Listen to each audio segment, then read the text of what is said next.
যখন আমাদের ফেসবুক ছিল না, সোশ্যাল মিডিয়া ছিল না, তখন আমরা তো শুধু আমাদের বাড়ির চারপাশটা, আমাদের নিজেদের যেটুকুনি মানে সার্কেল আর কি, তার মধ্যেই সব খবর জানতাম।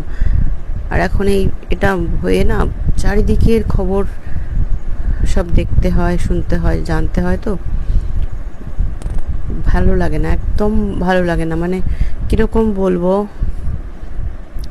আমি তো যাদের যে ঘটনাগুলো দেখছি তাদের সাথে কোনোদিনই দেখা হয়নি, তারা আমার রক্তের সম্পর্কে কেউ না, ওই পর্দায় যেটুকু দেখেছি, যাকে যা দেখেছি, কিন্তু প্রত্যেকটা ঘটনা না এমনভাবে মনের মধ্যে বসে যাচ্ছে যে মনে হচ্ছে যেন সত্যি নিজের কারোরই কিছু যদি ফিল করা যায় তাহলে সেরকমই লাগছে।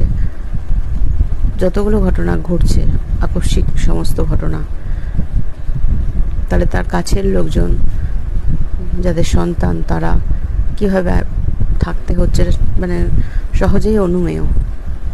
কিন্তু তারই মধ্যে এই প্রত্যেকটা ঘটনার সাথে সাথে না প্রচুর মানুষের ভেতরগুলো না খুলে যাচ্ছে।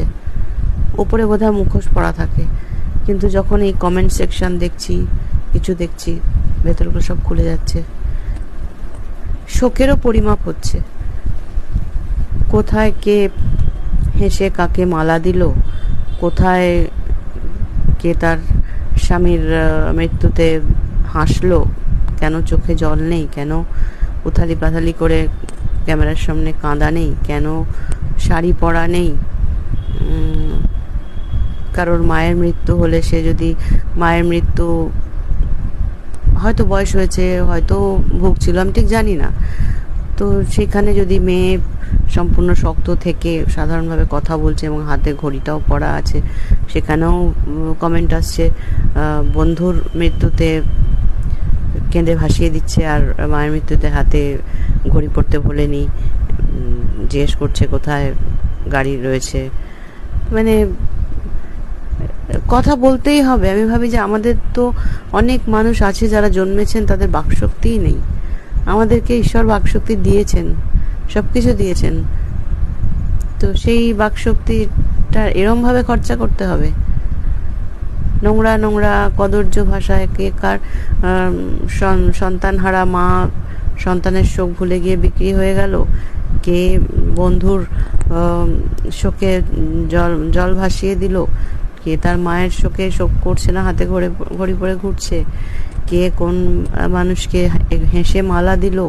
মানে এগুলো তো দুদিনের ঘটনা, এরকম প্রচুর ঘটনা দেখি, এক একটা করে ঘটনা ঘটে, আর তার কমেন্ট সেকশন দেখি।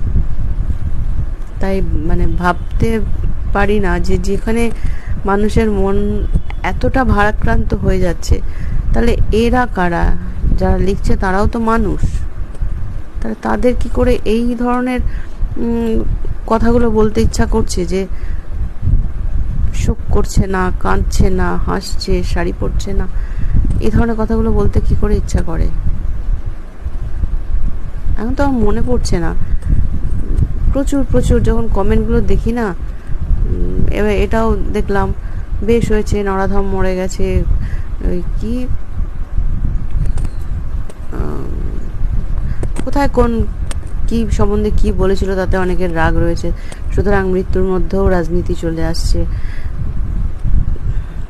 কি যে মানে আমার মুখে ঠিক ভাষা জোগাচ্ছে না, আমার ভেতরে যেটা চলছে সেটা ঠিক আমার মুখের ভাষাতে আসছে না, যে কেন এরকম, কেন আমরা কি সত্যি এরকম বরাবরই ছিলাম?